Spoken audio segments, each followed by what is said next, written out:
What's going down, beautiful people? This is Robert the Valet. I'm Valet Delroy. Just stopping through one time today.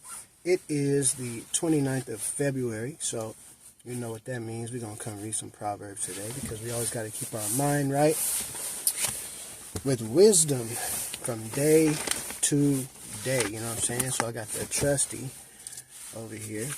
Don't forget to like, comment, subscribe. We're trying to grow the channel. If you have something good to say, engage the community, help us grow. Much love. Peace. I was going to use my phone, but this is just faster. And since there's only 29 days in this month, I would encourage everybody to just go ahead and read 30 and 31 because those are astounding. As far as 30, I call it Proverbs 30, okay, the Proverbs 30 man, because it's like the man of like a man of wisdom, you know what I'm saying, all throughout that chapter.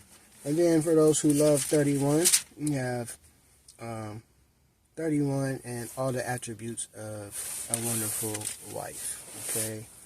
At least from the perspective of what's being told there. But anyways, let's get into Proverbs 29. I'm glad you're here, okay? I'm Valet Delroy, this is Robert the Valet.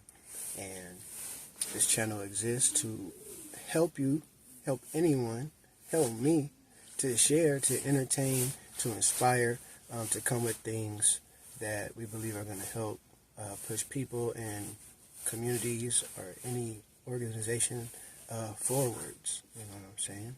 Because living to be known is a forward motion, okay? And that's living in forward motion. But let's get to the proverb, okay? 29. A man who hardens his neck after much reproof will suddenly be broken beyond remedy. When the righteous increase, the people rejoice, but when a wicked man rules, people groan. A man who loves wisdom makes his father glad, but he who keeps company with harlots wastes his wealth. The king gives stability to the land by justice, but a man who takes bribes overthrows it. A man who flatters his neighbor is spreading a net for his steps. By transgression, an evil man is ensnared, but the righteous sings and rejoices. The righteous is concerned for the rights of the poor. The wicked does not understand such concern. Scorners set a city aflame, but wise men turn away anger. When a wise man has a controversy with a foolish man, the foolish man either rages or laughs, and there is no rest. Men of bloodshed hate the blameless, but the upright are concerned for his life. A fool always loses his temper, but a wise man holds it back. If a ruler pays attention to falsehood, all his ministers become wicked. The poor man and the oppressor have this in common. The Lord gives light to the eyes of both. If a king judges the poor with truth, his throne will be established forever. The rod and reproof give wisdom, but a child who gets his own way brings shame to his mother. When the wicked increase, transgression increases, but the righteous will see their fall. I'm on 17. Train time. Correct your son. Correct your son, and he will give you comfort. He will also delight your soul. Where there is no vision, the people are unrestrained, but happy is he who keeps the law. A slave will not be instructed by words alone, for though he understands, there will be no response. Do you see a man hasty in his words? There is more hope for a fool than for him. He who pampers his slave from childhood will in the end find him to be a son. An angry man stirs up strife, and a hot-tempered man abounds in transgression. A man's pride will bring him low, but a humble spirit will obtain honor. He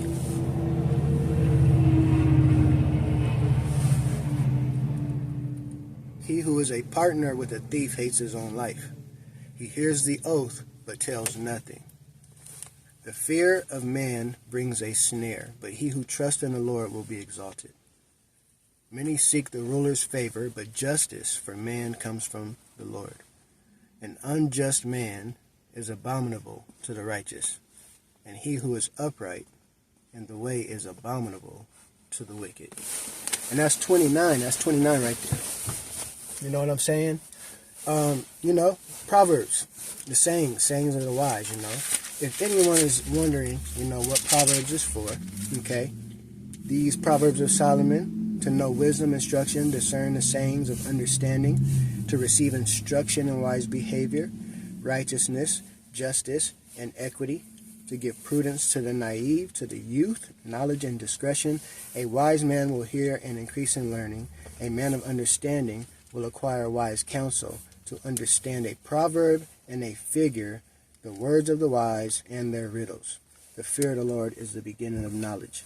Fools despise wisdom and instruction. That's the beginning of Proverbs. That's what this is all about. That's from Proverbs 1, by the way, which I guess will be there tomorrow, but I just wanted to throw that in ahead of time.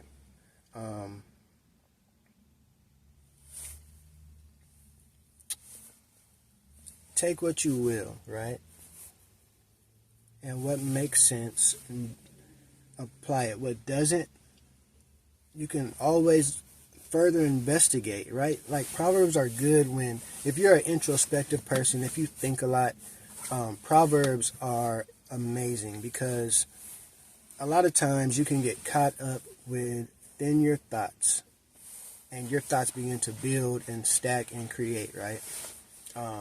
Because you're introspective and you begin to see things from different vantage points, take different sides to better understand the fullness of something that has happened, is happening currently, or that maybe you even look forward to and imagine to happen. And so Proverbs, for somebody who's introspective, who doesn't want to have thoughts that run and get caught up, Proverbs fills in that space that allows your introspection to, do what it does, right? And sometimes it's straightforward, and sometimes it's not straightforward. So let's look for a couple that we see here, whether they pop out or not. Sometimes I just randomly take one and we see what happens. When a wise man has a controversy with the foolish man either rages or laughs, and there is no rest.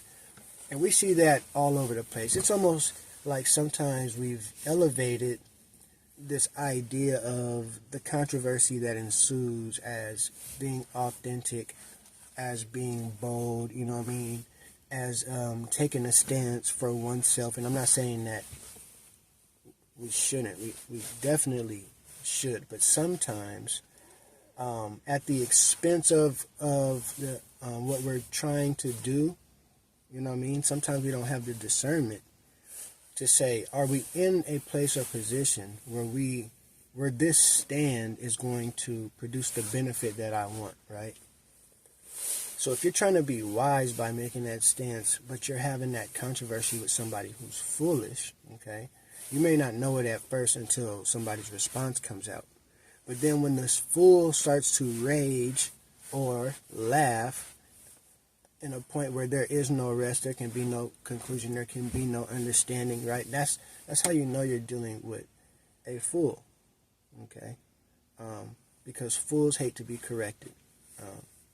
Fools hate to be proven wrong. Fools hate to be what they are, which are fools. They masquerade.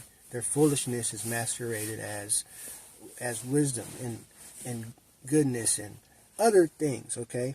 But, okay, when a wise person has controversy with a wise person, what would come of that?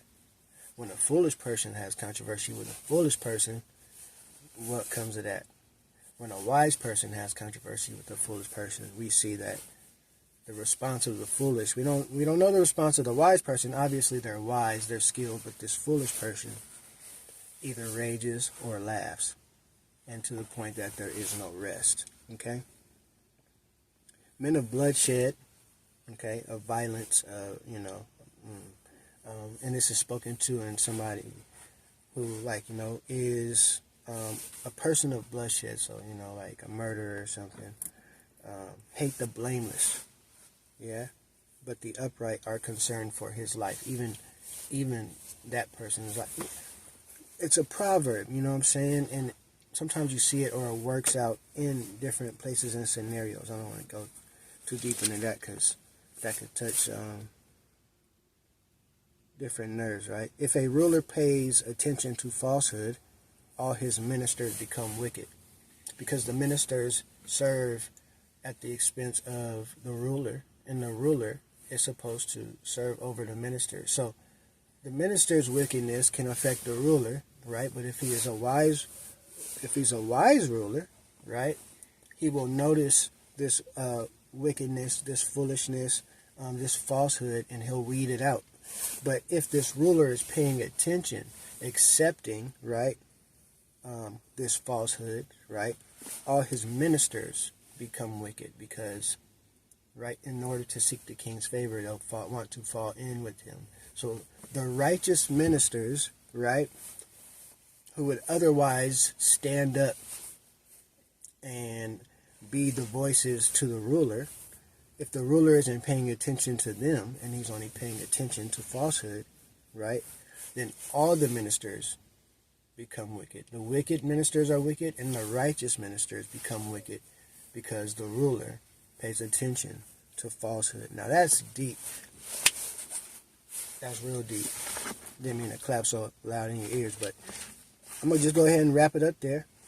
I hope I said something that, was good for you, stimulate your thoughts. Hopefully, you'll want to go back and read it over, check it out, listen to it on audio, compare it to other, wisdom books. I like to do that sometimes, see if there is wisdom sayings that cross different cultures and times that we've seen at one time, and then that part of that wisdom has been carried into another time, carried into our time in the future.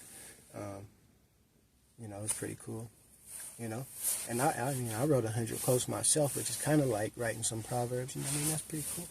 If you want to check it out, you can see my website and whatnot. But let me leave you with this: you could take what's in your mind, turn it into tangible, valuable things that benefit you and others around you, or anybody, right? If you're willing to share like that, what's in your mind, okay? Based on what's in your mind. All you have to do is believe, be willing, and get to work, okay? I'm Valet Delroy. This is Ride with the Valet. This is a reading in Proverbs, you know what I'm saying? And I hope that you have a wonderful day. Much love.